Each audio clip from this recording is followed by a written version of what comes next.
Did the Warriors lose or did the Lakers win it? Well, I thought the Warriors lost it, but I'm not trying to take any credit away from the Los Angeles Lakers, particularly Lonnie Walker IV. Had a career night. 15 points in the fourth quarter of a playoff game. That says a lot about him, and it says a lot about his character from a basketball perspective. I give him a lot of props. I give the Lakers props. But when I think about the Warriors, you did have a lead. You surrendered that. You got to take that into consideration. We got Klay Thompson. Take away his 30-point game the other night in Game 2. This dude has shot 21, 36, 35, and 27% from the field. I expect a hell of a lot better from Klay Thompson than that. I take into account, I look at Steve Kerr. You started Gary Payton II for a reason. You needed energy, you needed defense. And you play him just 2 minutes in the fourth quarter when Lonnie Walker is out there looking, I don't know what the hell is it, Devin Booker, Steph Curry, something. It looked like he looked unstoppable. What the hell is going on? And you don't put a defender on him. Your answer to him was Moses Moody. I don't understand that at all. Gary Payton should have been in the game as far as I'm concerned. That didn't make sense. And, of course, you got 2 turnovers in the last 15 seconds. Draymond one, Steph Curry another. You see the ineffectiveness. You see how they're prone to turnovers. That's no surprise. But certainly you expected better execution from a reigning defending NBA champion. That didn't happen as well. So when you look at it all around, again, not to take any credit, but to answer that question directly, I thought it was the Warriors' game to lose, and they lost it. I would disagree with that. I think the Lakers won this game. And I'll start actually with the Warriors and the adjustment they made in Game 4, starting Gary Payton.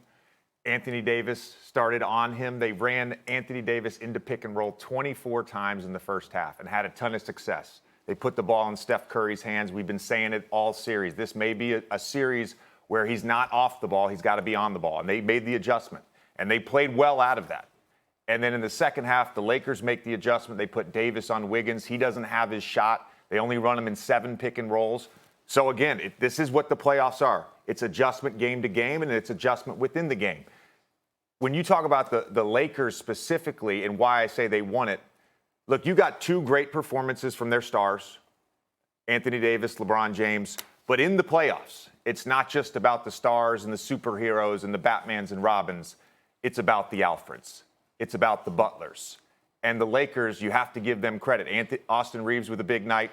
Dennis Schroeder had some great contributions as well.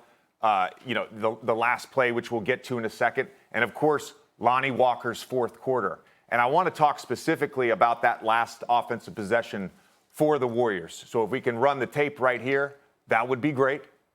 So they are trying to get to a hammer action. And this is a play that the Warriors run a lot. Anytime we want to run the tape, we can put it up. So they inbounds the ball to Draymond. All right, so a lot of times he's able to turn the corner on this keep action, right? The presence of Steph Curry. Schroeder does a great job of switching. There's no angle to the basket. And then watch the switch with Wiggins and Klay. Anthony Davis, LeBron James, they sniff it out, causes a turnover. It's not just about execution on the Warrior side. It's about execution defensively on the Lakers side. The one thing I want to point out, can we get a still shot of Wiggins setting the screen for Klay Thompson? Because that would also be wonderful. So the one point I want to make here, if you look at where Wiggins starts on this play, he's starting way too close to Klay Thompson. That allows that switch to be a little bit easier. He didn't start all the way in the corner. There's no misdirection here. There's no confusion on the part of LeBron James and Anthony Davis. They sniffed it out perfectly. Anthony Davis recovers to Klay Thompson. LeBron James stays on the body of Andrew Wiggins. And a lot of people are talking about Draymond's pass. Look, this is a play that I would be in Klay Thompson's position all the time as a player. This is a play where you are taught as the passer to create the angle for this hammer action and the pass to the corner for the 3. You're taught to leave your feet and essentially jump out of bounds to get the angle. So this turnover is not on Draymond.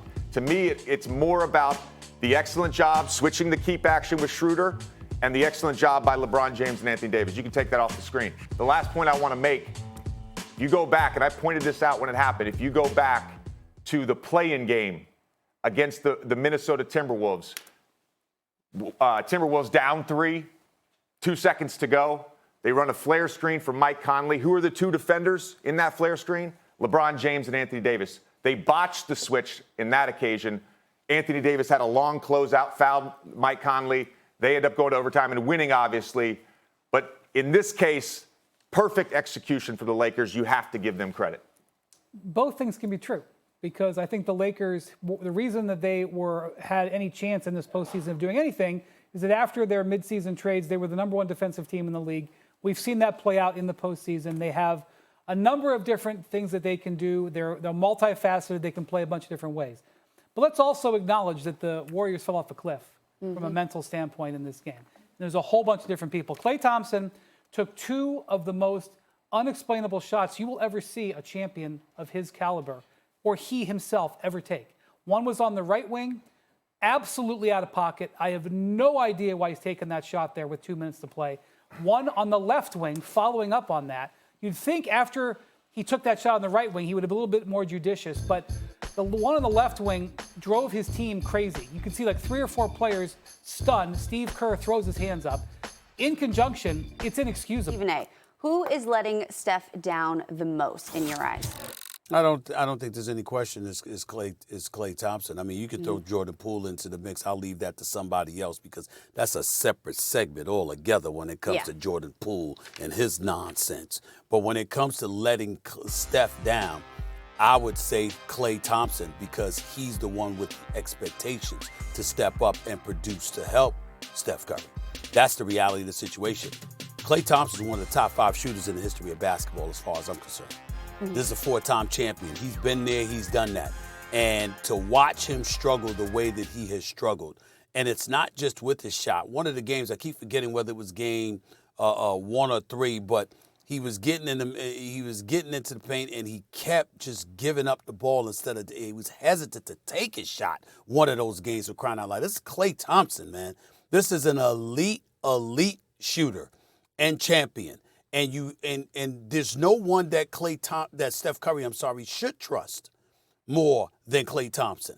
A matter of fact, even though that was a shot last night, and I'm not going to throw shade on Steph Curry for taking that shot, even if it was against Anthony Davis, he created separation. One of them went in and out. Obviously, the other was off to the left. But Steph Curry is the greatest shooter that God ever created as far as I'm concerned. You want to take a shot, I don't give a damn who it's against. I want the ball in your hands instead of somebody else. But I think that if you're Steph in that situation, you're more inclined to take the shot when Klay is struggling the way that he has. And whether it's Game 7 against Sacramento or a multitude of games this postseason where we've seen Steph Curry put on a show, far more often than not this postseason, he's had no choice because his usual reliable sidekick hasn't been as reliable as he once was. And so the real reason I picked Klay is because even though I would hope that Jordan Poole would show a pulse and play, somewhat better than he has played, even with the minimal minutes that he's getting. By the way, he deserves those minimal minutes. The bottom line is, when you say expectations, that's when Klay Thompson comes in. You expect more from Klay Thompson, and you're not getting it on a consistent basis at all this postseason. That's why I would say he is the answer to that question. Yeah, I'm going to say Klay too, but it's not personal, I think he's failing. I think the Lakers' game plan in this series, and it's not revolutionary, is that they're not going to try to let Steph be able to overwhelm them with scoring. They watched what happened in the last round. They watched him score 50. So a huge majority of the chess match between Darvin Ham and Steve Kerr in this series has been how to handle the Steph Curry problem or the Steph Curry opportunity, depending on which side you are, with him on the ball. And one of the things that the Lakers primarily have done is basically said they're going to live with Klay Thompson. Whether it was the double teams or way they've aligned their defense, they are willing to let Klay Thompson end up getting shots that are good looks, as opposed to Steph Curry basically getting almost any shot. And the game that the Warriors won in this series was the game where Steph killed that strategy. He went 8 of 11 on threes, which is more than you would expect. But the wager that the Lakers are essentially making, and in this high level of basketball, you're making all kinds of different probability decisions as you go through your game plan and in-game adjustments. But the wager that they have made is that they will believe that Steph is the bigger danger than Klay. And so far that has paid off.